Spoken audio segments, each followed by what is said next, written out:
England, 1816. The rain drummed against the window panes of Thornfield Library, creating a melancholy melody that echoed throughout the immense mansion. Catherine Peaton, Duchess of Thornfield, stood motionless before the window, watching the drops slide down the glass like silent tears. 3 years had passed since that fateful night, 3 years since the doors of her husband's heart had closed to her like a sealed mausoleum. She was young when she accepted the marriage proposal from Dominic Blackwood, Duke of Thornfield, only 19 with naive dreams of love and marital bliss. He was 28, one of England's most eligible bachelors, with amber eyes that seemed to see through one's soul and a bearing that commanded respect in any drawing room. The marriage had been arranged by her parents, a mutually beneficial arrangement, but Catherine had allowed herself to dream that it could blossom into something more. During the first few months there had been signs of hope. Dominic was courteous, sometimes even attentive. They chatted over dinner, strolled through the gardens at dusk, and Catherine felt her heart expand with each rare smile he gave her. She began to believe that perhaps with patience and dedication she could win the genuine affection of this enigmatic man.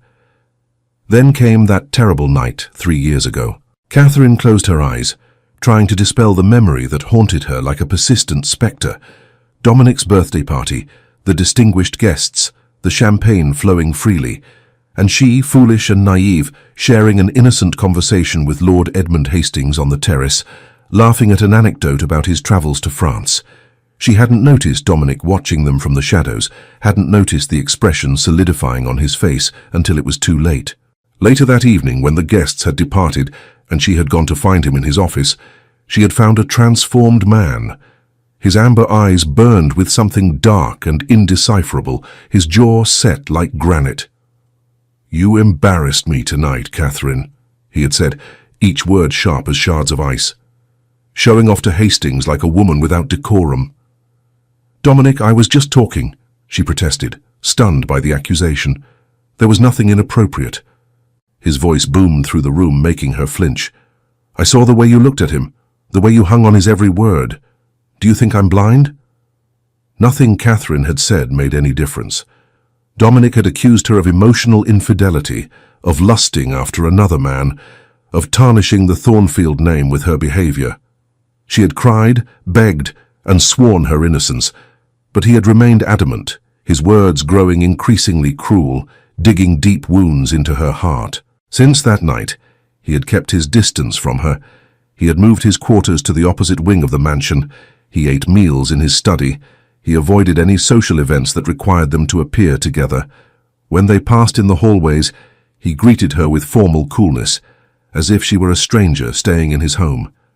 Catherine had become a ghost duchess, existing on the margins of her own life. A sigh escaped her lips as she turned away from the window. The library had become her refuge during those 3 lonely years. Between the pages of books, she found solace and companionship that reality denied her. Poetry by Lord Byron, novels by Anne Radcliffe, philosophical treatises that challenged her mind and kept her sanity intact. "Your Grace," the soft voice of Margaret, her lady-in-waiting, echoed from the doorway. "Tea is served in the pink drawing-room." "Thank you, Margaret. I'll be there in a moment," Catherine replied, smoothing the folds of her lavender dress. Even in her solitude, she kept up appearances, dressing impeccably, combing her brown hair carefully, fulfilling all the duties of a duchess. It was all she had left, this quiet dignity. Margaret hesitated on the threshold. At 50, with grey hair and kind eyes, she had been the only constant in Catherine's turbulent life. "Forgive my boldness, Your Grace, but I have received word from the servants. His Grace the Duke will return from London later today." Catherine's heart skipped a beat. Dominic had been away for nearly a month, taking care of business in the capital. She had grown accustomed to the melancholy peace of his absence, the space to breathe without the constant weight of his rejection. "I see," she managed, keeping her voice steady. "What time do you expect him to arrive?" "Before dinner, according to the messenger." Catherine nodded, dismissing Margaret with a gentle gesture. Alone again, she allowed her shoulders to slump, her mask of composure slipping for a moment. Dominic would return, and with him would return the tension that permeated every room in the mansion, the icy silence that was worse than any harsh word. The rest of the day was spent preparing. Catherine instructed the housekeeper to prepare Dominic's rooms, ensured his favorite dishes were included on the dinner menu, and arranged fresh flowers in his study. Small courtesies he probably wouldn't notice, but which she insisted on offering, an invisible bridge spanning the chasm between them. As dusk tinged the sky with violet and gold, Catherine heard the unmistakable sound of the carriage approaching down the oak-lined avenue. She stood in the grand entrance hall, hands clasped in front of her, her posture erect, every inch the immaculate Duchess. The doors opened and Dominic entered, bringing with him the scent of rain and leather. He looked tired, Catherine noted, observing the shadows beneath his eyes, the tension in his broad shoulders. Yet he remained devastatingly handsome, with his dark hair slightly tousled from travel and his strong jaw marked by a shadow of stubble. "Welcome back, Your Grace," Catherine greeted, her voice clear and polite. "I hope your trip was productive." Dominic's amber eyes flicked over her briefly, a quick, indifferent assessment before shifting away. "It was tolerable," he replied, handing his hat and gloves to the butler. "I'll have dinner in my study.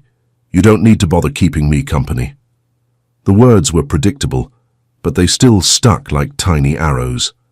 Catherine kept her smile steady. "As you wish. Preparations are ready should you change your mind." He didn't answer, simply crossed the hall toward the corridor that led to his private wing, his footsteps echoing on the polished marble. Catherine stood there, watching him disappear, feeling the familiar chill seep into her bones. That night, unable to sleep, Catherine found herself wandering the mansion's silent corridors. Her feet led her to the music room, a room she rarely visited during the day for fear of disturbing Dominic. But at night, in the quiet hours, when everyone else was asleep, she sometimes came here to play the piano, letting the music express everything words couldn't. She sat on the bench, lighting a single candle.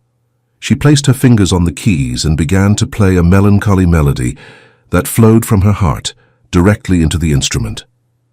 She lost herself in the music, forgetting where she was, forgetting her loneliness, existing only in the notes that filled the air. She didn't notice Dominic standing in the doorway, watching her from the shadows. Dominic hadn't been able to sleep. Business in London had been exhausting, but it wasn't physical fatigue that kept him awake. It was the weight of guilt he'd carried for 3 years, the growing knowledge that he had destroyed something precious out of baseless pride and jealousy. He had heard the music flowing through the halls and followed the sound, discovering Catherine at the piano. The sight took his breath away. She was wrapped only in a silk robe, her hair loosely cascading over her shoulders, completely absorbed in the music. There was something intensely intimate about watching her like this, vulnerable and unguarded. The melody she was playing was heartbreaking, speaking of loneliness and longing, of withered dreams and buried hopes. Dominic realized with painful clarity that he was listening to the expression of his wife's soul, a soul he himself had deeply wounded. As the last note faded, Catherine remained motionless, her hands poised on the keys.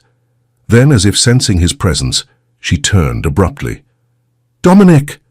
Her eyes widened, a blush rising in her cheeks. "I didn't know you were there. Forgive me for disturbing you." "It's not a disturbance," he said, his voice rough. "It was beautiful. I didn't know you played." A sad smile curved her lips. "There are many things you don't know about me, Your Grace. You never asked." The simple truth of those words hit him like a physical blow. She was right. In 4 years of marriage, 3 of which were spent in glacial distance, he had never bothered to know the woman who bore his name and inhabited his home. "Catherine," he began, unsure how to continue. She rose from the bench, pulling her robe tighter around herself. "It's late. I must retire. Good evening, Your Grace." She passed him quickly, leaving only the scent of lavender in her wake. Dominic stood alone in the music room, the silence now oppressive where moments before there had been beauty. Something had changed in that moment. A fissure had opened in the defenses he had so carefully built, and for the first time in 3 years, Dominic allowed himself to question whether the distance he had maintained had been protection or simply cowardice. The following days brought a subtle but noticeable change. Dominic found himself observing Catherine when he thought she wasn't noticing. He noticed how she bit her lower lip when concentrating, how her eyes lit up when discussing her roses with the gardener, the natural grace with which she moved through the rooms. She was extraordinary, he realized with belated shock, not in obvious ways but in her quiet strength, her unshakable dignity, her ability to find joy despite the loneliness he had imposed. One morning, almost a week after his return, Dominic found the courage to approach her in the gardens. Catherine was kneeling among the rose beds, her gloved hands tending the plants with evident dedication. "The roses are beautiful this year," he commented, stopping a few steps away. Catherine looked up in surprise. Dominic had never come to the gardens during her work hours. "Thank you. The apricot variety is new. I had it brought in from France. Are they your favorites?" She hesitated, studying him warily. "Yes, the color reminds me of a summer sunset, and the scent is especially sweet." Dominic watched her return to her work. There was something meditative in her movements, a peace he rarely witnessed. "You spend a lot of time here." "It's peaceful," Catherine said simply. "And roses require nothing but care and patience, unlike some people." She didn't need to say it, but the implication hung between them. "Catherine, about that night—" She stiffened, her hands stilling. "Please no, if you've come to offer pity or revive old accusations, I'd rather you didn't. I found a precarious peace these past 3 years.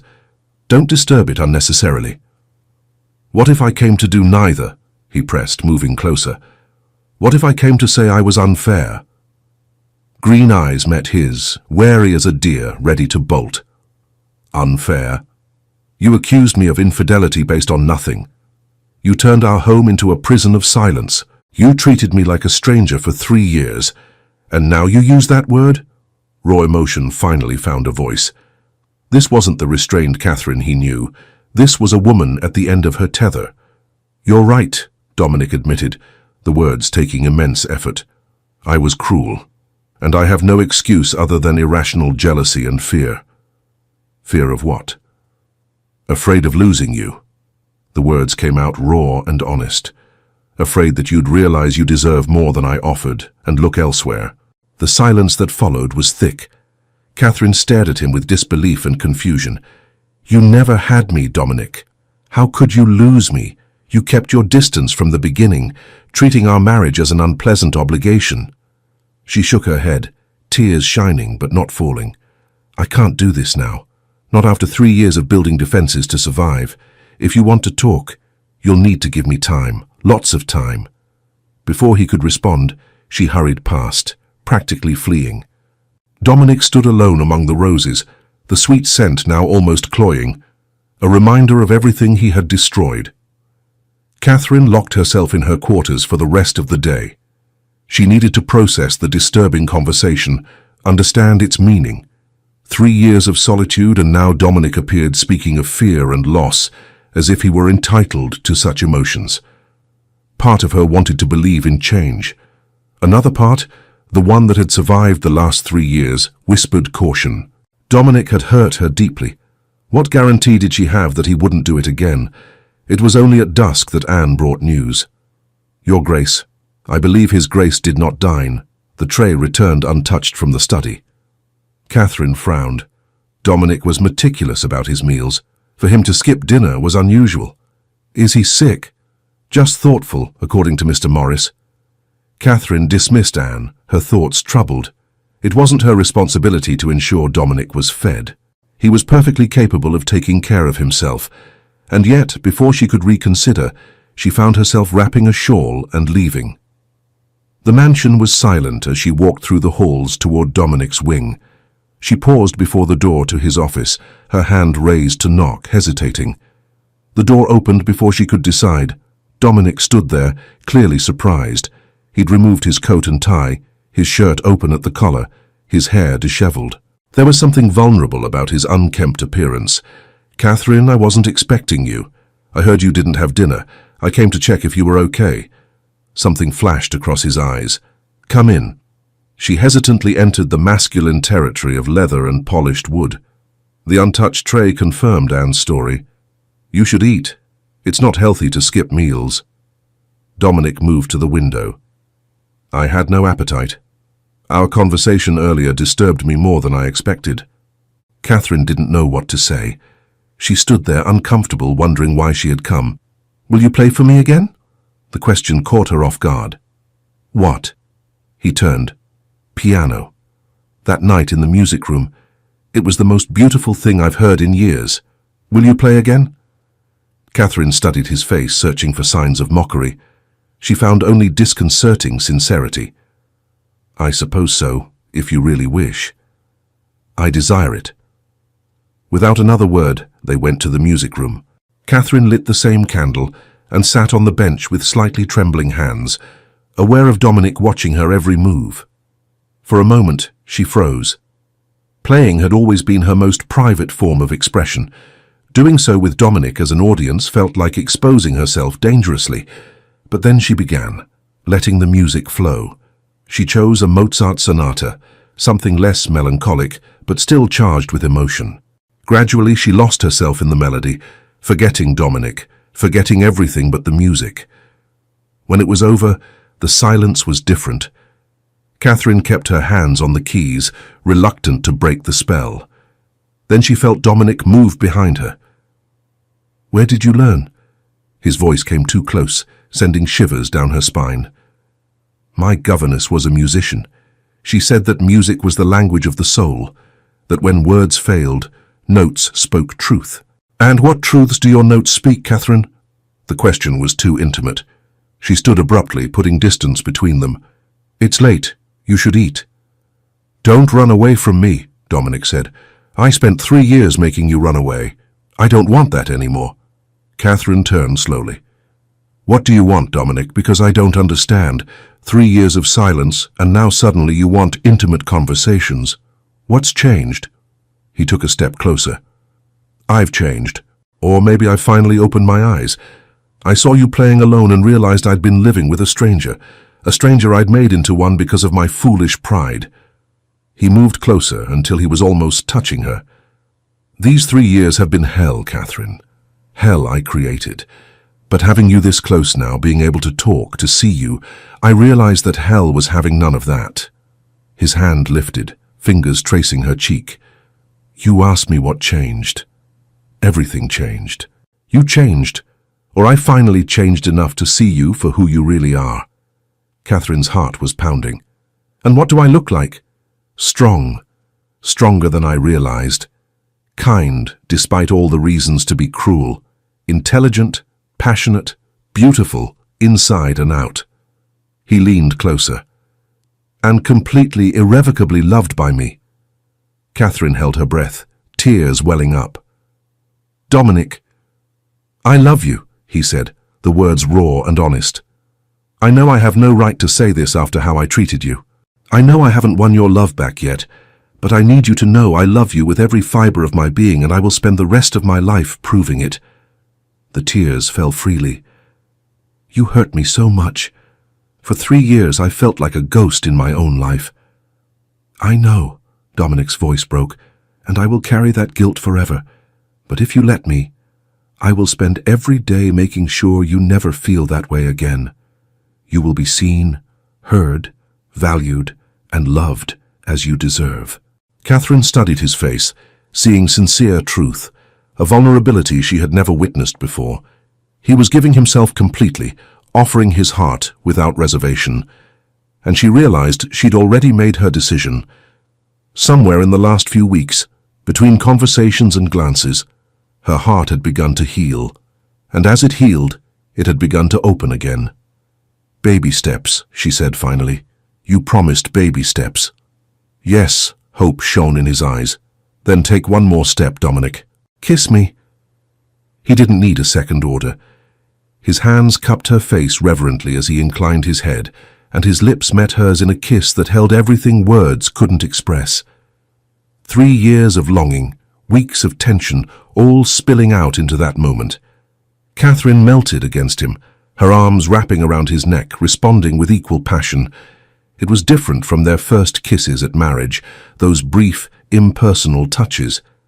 This was real, fiery, a merging of souls. When they broke apart, Both panting, Dominic rested his forehead against hers. "My Catherine, my beloved wife." "Yours," she agreed softly. "But you're also mine.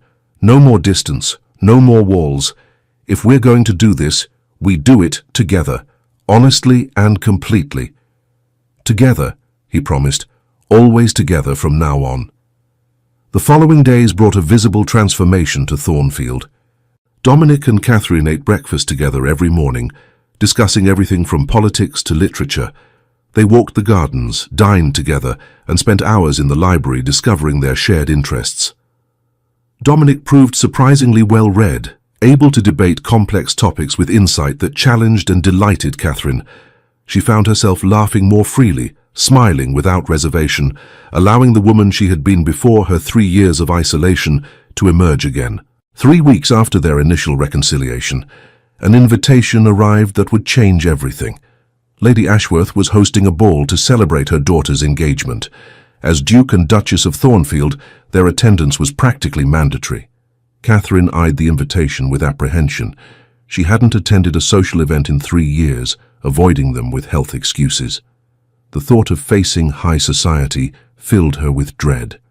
"We don't have to go," Dominic said, watching her. "But we should. People already talk enough. My continued absence only fuels gossip. Let them speak. Your peace matters more than society's opinion." Catherine looked up, something warming in her chest. "That's kind, but I fear I've done enough damage to Thornfield's reputation. It's time to face the world again." Dominic studied her. "Then we will go together, and if anyone dares treat you with less than perfect respect, they will answer to me." The fierce protectiveness in his voice sent a shiver through her. "I'll need a new dress. Something that announces the Duchess of Thornfield is back." A slow smile curved Dominic's lips. "Then we'll send for the best dressmaker in London. I want you to shine so brightly that all eyes are on you." A blush rose to Catherine's cheeks. "Dominic, it's the truth. You are beautiful, Catherine. You always have been. It was I who was too blind to see." The dressmaker arrived 3 days later, bringing luxurious fabrics and patterns from the latest French fashions. Catherine chose a deep emerald green silk that complemented her eyes. Dominic insisted on being present for the final fitting. When Catherine emerged, her dress flowing elegantly, his gaze took her breath away. "You look stunning, absolutely stunning." "Isn't the neckline a bit too daring?" she asked, touching the edge that revealed more of her shoulders. "It's perfect." He stepped closer, fingers lightly touching her bare shoulder. "You're perfect." Their eyes met, and for a moment the world narrowed to just the two of them. Catherine saw something smolder in those amber eyes that made her pulse race. The night of the ball arrived shrouded in spring mist. Catherine allowed Anne to arrange her hair in an elaborate style, small pearls woven into the strands.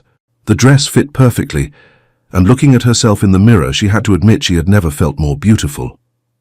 Dominic waited at the foot of the stairs, magnificent in formal black. When his eyes fell on her descending the steps, something fierce and possessive flashed across his expression. "My Duchess, ready to face the lions of society?" Catherine placed her hand on his arm. "Ready as I'll ever be." The carriage ride was spent in contemplative silence. Catherine was aware of Dominic beside her, the warmth of his body, the occasional brush of their knees as the carriage rocked.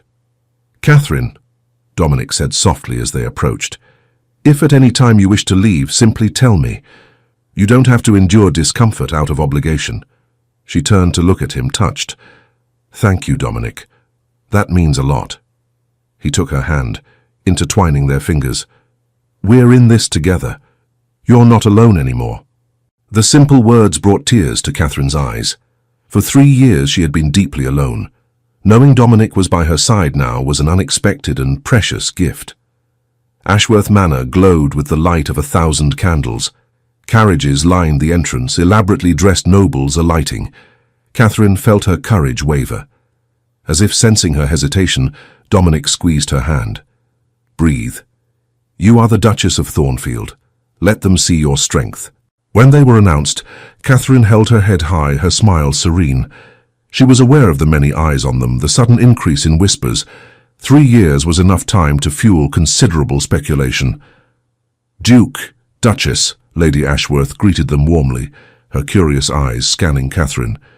"What a pleasure to see you, Duchess. You look radiant." "Thank you, Lady Ashworth." As they moved through the room, Catherine was painfully aware of the attention they attracted. Old acquaintances approached with curious smiles, asking delicate questions. Catherine responded politely, offering vague explanations. Dominic remained constantly by her side, his hand on her lower back, occasionally intervening when questions became invasive. His protective presence did not go unnoticed. "May I have this dance?" Dominic asked as the orchestra began a waltz. Catherine accepted, allowing him to guide her to the center of the room. The moment their bodies aligned, Catherine felt the strange familiarity of his touch, the strength of his arm around her waist. "You're doing wonderfully," Dominic murmured. "Everyone here is watching you with either admiration or envy."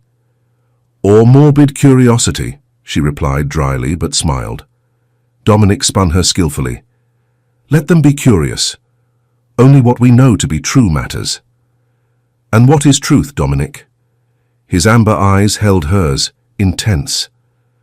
"That I was a fool for 3 years, that I have an extraordinary wife who deserved better, and that I am determined to spend the rest of my life righting my wrongs." Catherine's heart raced at the sincerity. "Dominic, don't answer now. Just dance with me, Catherine. Let me have this moment." So she danced, letting the music wash away her turbulent thoughts. On the periphery, she was aware of eyes watching, but in the center was Dominic, holding her as if she were precious. When the song ended, he didn't let go immediately. For a long moment they remained like that, bodies close, eyes fixed on each other. Then someone cleared their throat nearby, and the spell was broken. Catherine pulled away, her cheeks flushed, aware of how many witnesses had seen that intimate moment. Part of her was mortified. Another part couldn't bring herself to regret it. "Thornfield, it's been a while, man." The booming voice made Catherine stiffen. She turned slowly, her stomach sinking as she saw who was approaching. Lord Edmund Hastings, the man whose innocent conversation had triggered the whole tragedy 3 years ago. Dominic recognized him too. She felt the sudden tension in his posture. For a moment she feared a scene, a public confrontation that would destroy the fragile progress they had made. But then Dominic did something unexpected. He extended his hand to Hastings with a cordial smile. "Hastings, it's good to see you back from France." Hastings shook his hand enthusiastically. "And the lovely Duchess. My lady, you are even more beautiful than I remember." Catherine managed a polite smile. "Lord Hastings, I hope your travels have been fruitful." "Immensely." Hastings began to elaborate on his adventures, clearly oblivious to the underlying tension. Dominic listened patiently, his hand never leaving Catherine's lower back. When Hastings finally said goodbye, Catherine released a breath she hadn't known she'd been holding. "You were very polite," she said softly as they walked away. Dominic looked at her, something vulnerable in his expression. "Hastings wasn't to blame for my reaction 3 years ago. The fault was entirely mine, my irrational jealousy and insecurity. I won't repeat that mistake." The admission, public and undisputed, touched something deep in Catherine's heart. "That wasn't easy for you." "No," he agreed, "but some things worth having are rarely easy." The rest of the evening passed in a haze of conversation and dancing. Dominic never left Catherine's side, his protective presence a silent statement to everyone present. When they finally got into the carriage to return, Catherine was exhausted but strangely exultant. "Thank you for being by my side tonight," she said into the darkness of the carriage. "Always," Dominic replied simply. The word hung between them, full of promise. Catherine relaxed against the seats, aware of Dominic beside her. Their fingers were close on the seat between them, not touching, but so close she could feel the energy. Then gradually their hands met. Dominic's fingers intertwined with hers, holding with gentle firmness. Catherine looked at their joined hands, then up at his face. In the dim light she saw desire in those amber eyes, but also tenderness, and something that could be the beginning of true love. Her heart stumbled, hope blossoming despite all her caution.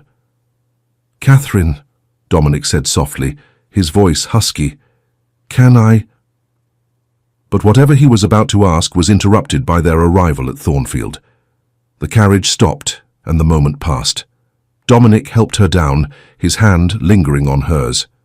They walked together through the great hall. At the foot of the staircase that would take Catherine to her chambers, she hesitated. "Good evening, Dominic."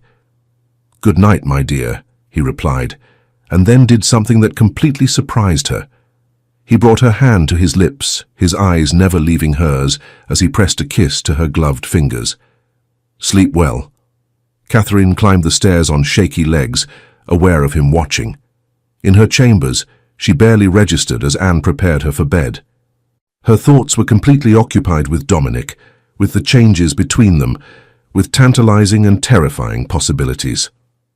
The following days brought an intensification of their growing connection. Dominic became bolder with his gestures of affection, a touch here, fingers brushing hers there. Catherine found herself responding, allowing her defenses to begin to crack. They spent hours talking in the library, discovering shared interests. Dominic revealed himself to be well-read, capable of debating complex topics. She found herself laughing more freely, smiling without reservation. One afternoon, almost 3 weeks after the ball, Catherine was in the gardens when it began to rain unexpectedly. She ran for cover but was already soaked by the time she reached the greenhouse. Laughing at the absurdity, she removed her wet shawl. "Catherine!" She turned to find Dominic running toward her, equally soaked. He caught up to her, panting, his eyes roving over her with concern. "Are you okay? Didn't you catch a cold?" "I'm perfectly fine," she assured, still laughing. "Just wet." Dominic looked at her, and something in his expression changed. She was aware of how she must look, muslin gown clinging to her body, hair escaping in damp strands, cheeks flushed. "You're beautiful," he said abruptly, with an intensity that stole her breath. "Even soaking wet, you're the most beautiful creature I've ever seen." "Dominic." He took a step closer, then another, until he was almost touching her. "These 3 years have been hell. Hell of my own making. But now, having you this close, being able to talk, laugh, even see you, I realized that hell was having none of that."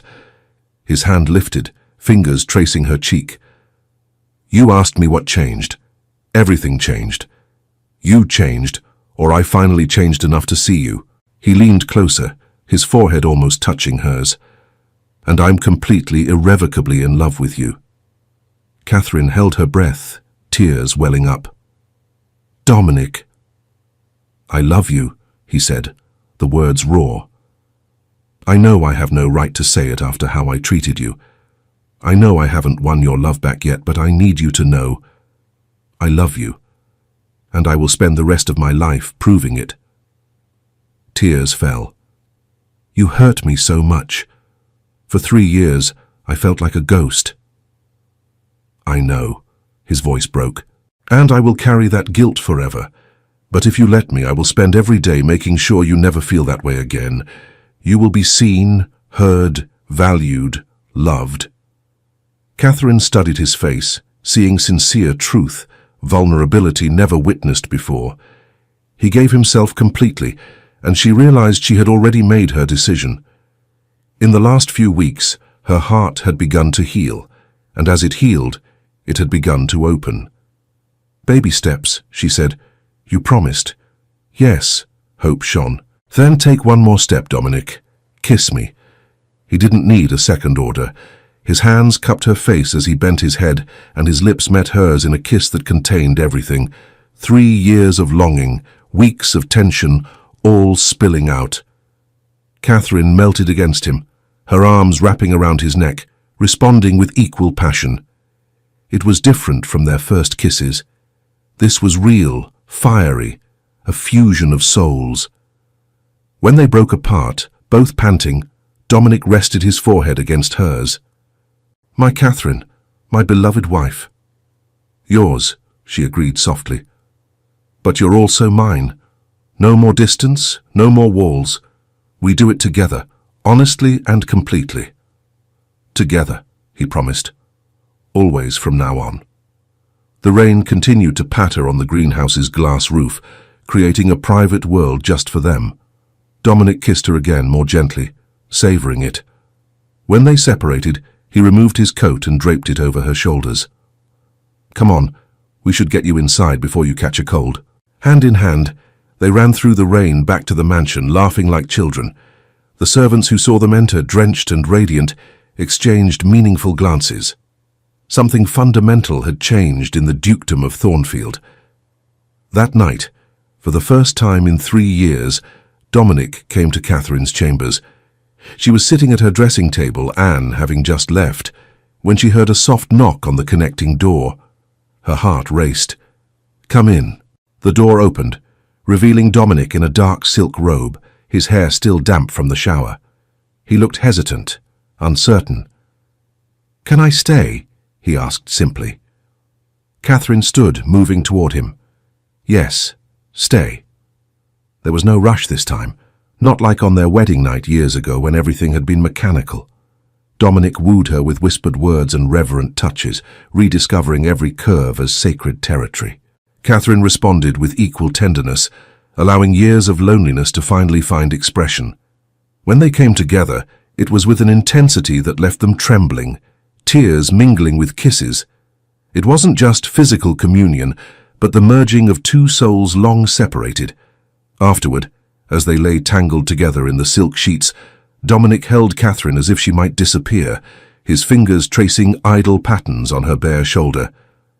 "I never knew," he murmured. "Never knew what?" Catherine lifted her head to look at him. True intimacy. Not just the physical act, but the complete connection, feeling like two halves have finally become one whole. She smiled, her heart overflowing. "I never knew either. I imagined, I hoped, but reality surpasses any dream." Dominic kissed her forehead, then her nose, then her lips. "I will spend the rest of my life making you happy, Catherine. That is my solemn promise. And I will spend the rest of mine loving you. Despite everything, despite the pain and lost years, my heart chose you, Dominic. It chose you in the beginning, and it continues to choose you now." They fell asleep like that, bodies entwined, hearts finally aligned. For the first time in 3 long years, neither of them slept alone. The following weeks brought a complete transformation to Thornfield. The Duke and Duchess were inseparable, often seen walking hand in hand through the gardens, heads bent in intimate conversation. Dominic permanently moved his belongings to Catherine's chambers, refusing to spend another night apart. The servants commented on the remarkable change. The mansion, which had been silent and tense for 3 years, now echoed with laughter. The Duke, once somber, now smiled frequently. The Duchess, who had walked like a ghost, now glowed with renewed vitality. "I always knew there was hope," Margaret observed with satisfaction. "They just had to find their way to each other." "Better late than never," Mrs. Hendricks agreed, "although these past 3 years have been unnecessarily difficult." "But they made her stronger," Margaret observed wisely, "and perhaps he needed those years too, to mature enough to appreciate the treasure he has." 3 months after their reconciliation, Catherine made a discovery that filled her heart with both joy and apprehension. She was expecting a child. She told Dominic one night after dinner in their private quarters.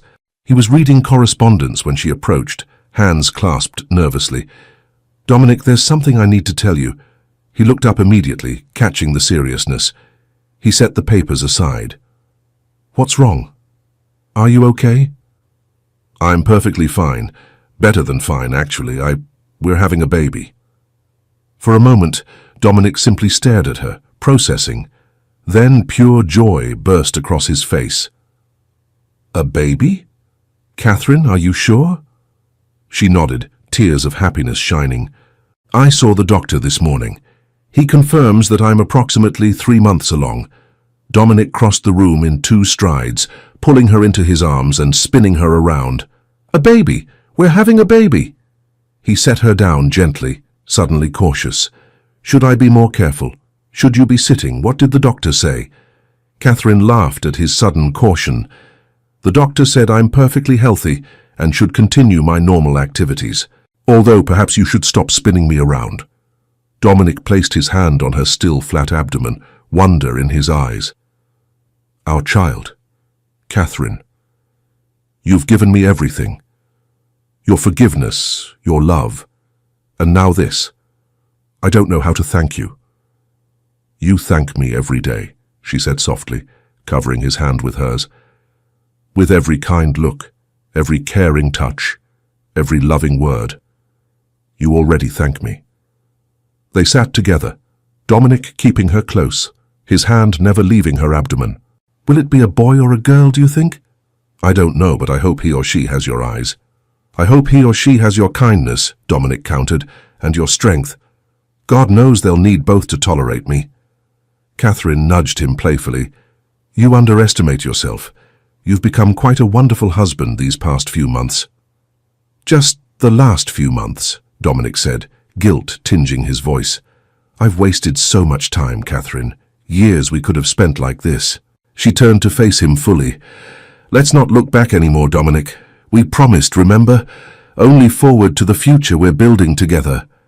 He kissed her softly. You're right. Forward to our child, our family, our life together. That night, Dominic was extraordinarily tender, treating Catherine as if she were made of precious glass.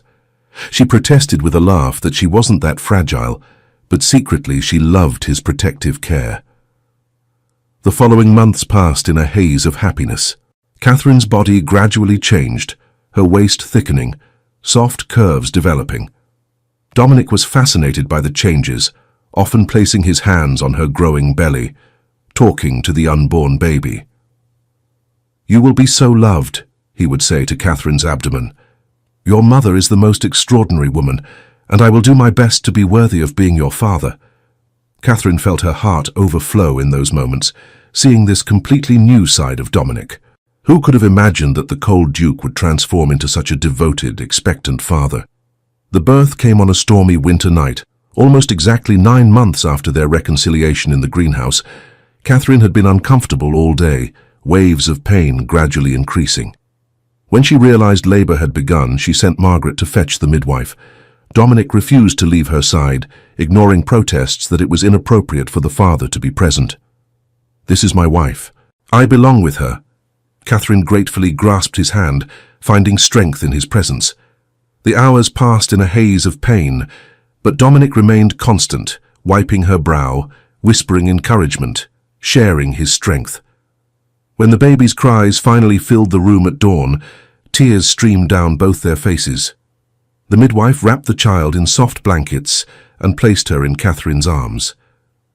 A girl, she announced with a smile, healthy and strong. Catherine looked in awe at the small pink face, the tuft of dark hair, the tiny clenched fists. She's perfect. Dominic leaned in, his finger gently tracing his daughter's cheek. Completely perfect, just like her mother. He looked at Catherine, admiration and love so intense it stole the last of her breath. Thank you for giving us a chance, for loving me despite everything. You gave me a whole world, Catherine. We gave it to each other, she corrected gently. This little one is just the beginning of our life together. They chose the name Eleanor Rose, Eleanor for Dominic's deceased mother, Rose for Catherine's favorite flowers. The baby thrived, filling Thornfield with the sounds of new life. Dominic proved to be a devoted father, often found in the nursery holding his daughter and singing lullabies. Catherine watched these moments with a full heart, barely able to believe the complete transformation of their lives. The man who had ignored her for 3 years could now barely go an hour without seeking her out or mentioning his daughter. One night when Eleanor was 3 months old, Catherine found Dominic alone in the nursery, holding the sleeping baby. She stood in the doorway, not wanting to interrupt, simply watching. You will be so loved, little one, Dominic whispered. Your mother and I will make sure of it. And when you're old enough to understand, I'll tell you how your mother saved me, how she forgave me when I didn't deserve it, how she loved me back to life. He kissed the baby's forehead. You will have the most loving parents because I have learned from my mistakes. You will never know the coldness I inflicted on your mother. Only love, always love. Catherine felt tears well up in her eyes. She stepped in gently, placing her hand on Dominic's shoulder. He looked at her, his own eyes moist. You heard? Good, because every word is true. You saved me, Catherine. You brought me back from a dark place of my own making. She leaned in, kissing him softly. We saved each other. And now we have this. She looked at Eleanor. A family built on forgiveness and true love. Dominic carefully returned Eleanor to the crib, then pulled Catherine into his arms. A family. I never thought I'd have this. I never thought I deserved it. You deserve every happiness. We all deserve second chances, Dominic, and you took yours. They stood there in the dimly lit nursery, holding each other, watching their daughter sleep. It had been a long and painful journey to this moment, through years of loneliness and heartache, through pride and misunderstandings. But here, in this perfect moment, every tear and every moment of pain seemed worth it. Epilogue. 20 years later, Catherine Blackwood, Duchess of Thornfield, stood in her rose gardens, now far more extensive than when she had arrived as a young, nervous bride. Her brown hair showed silvery streaks, fine laugh lines creased the corners of her eyes, but she remained radiant with a beauty that came from within. Eleanor, now a young woman of 19, walked beside her, discussing her next venture into society. Christopher at 17 was at Eton, and Sophia at 15 was somewhere on the estate with her governess. Mother, Eleanor said thoughtfully, Lady Ashworth mentioned yesterday that you and father had a rocky start. Is that true? Catherine paused in her work, considering. She and Dominic had long ago decided to be honest with their children about their past, feeling that the lessons learned were too valuable to hide. It's true. The first few years of our marriage were very difficult. Your father and I lost each other for a while, hurting each other out of pride and misunderstandings. But you found your way back, Eleanor observed. Yes, through forgiveness, patience, and a willingness to try again. Catherine looked at her daughter. Your father gave me the most precious thing, Eleanor. He gave me a second chance at our love, and I gave him the same. Is that why you two are so close now? Because you fought for it? Exactly. The things we fight for, the things we almost lose, we cherish more deeply. Your father and I wouldn't have the love we have now without going through those difficult years first. Catherine? Dominic's voice called from the gardens, and they both turned to see him approaching, still handsome at 48, his hair now generously silvered, but his amber eyes as piercing as ever. Talking about me again? He asked with a smile, reaching out to kiss his wife and then his daughter. Just telling Eleanor about our early years. Dominic wrapped his arm around Catherine's waist, pulling her close. Ah, yes. When I was a complete fool and almost lost the greatest treasure of my life. Father, Eleanor protested, though she was smiling. It's true. Your mother saved me from myself. Eleanor, remember this when you find your own love someday. Sometimes the best things come through the hardest struggles, and forgiveness, genuine and complete, can transform everything. Eleanor kissed both parents and excused herself, leaving Dominic and Catherine alone among the roses. Dominic turned Catherine in his arms, looking at her with all the love of 23 years together. I still marvel every day that you forgave me, that you gave me so many happy years after those terrible 3. Catherine touched his face tenderly. And I marvel that you found the courage to change, to open your heart. We were brave together, Dominic, and we built something beautiful. He kissed her, a kiss that held decades of love, of laughter and tears shared, of challenges overcome and joys celebrated together. I love you more every day. And I love you always. As the setting sun cast golden light over Thornfield Gardens, the Duke and Duchess stood embraced among the roses, a living testament that true love can blossom even after the coldest winter, that forgiveness can heal the deepest wounds, and that second chances, when embraced with open hearts, can create happiness beyond any dream. The end was truly just beginning, and their love story would continue, rich and deep, until their final days. A final message. Dear reader, as we conclude this journey with Catherine and Dominic, perhaps you'll find yourself reflecting on the winters of your own life, those periods when the heart remains on hold, when time seems frozen. Like Catherine, many of us know quiet patience, dignity in the face of indifference, love that persists even when unrecognized. 3 years may seem like a long time to wait for a new dawn, or even longer often, But in the wisdom of life, we know that time works in our favor, shaping us, strengthening us, preparing us. The beauty of this story lies not only in the rekindled romance, but in the truth it whispers to our spirit. It's never too late for the heart to awaken. It's never too late to see what has always been before us, to appreciate what time and habit have rendered invisible.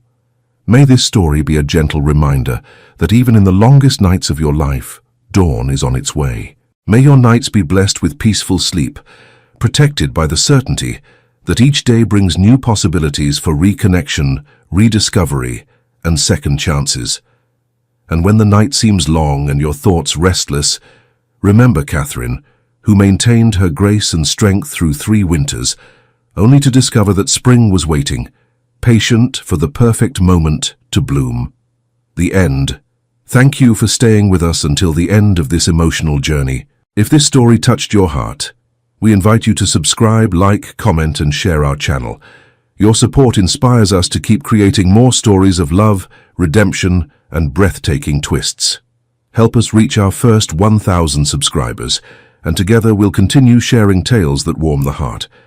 At the end of this video, you'll see a suggestion for another of our historical stories. Click and let yourself be enchanted by another unforgettable tale. With all our gratitude, echoes of romance.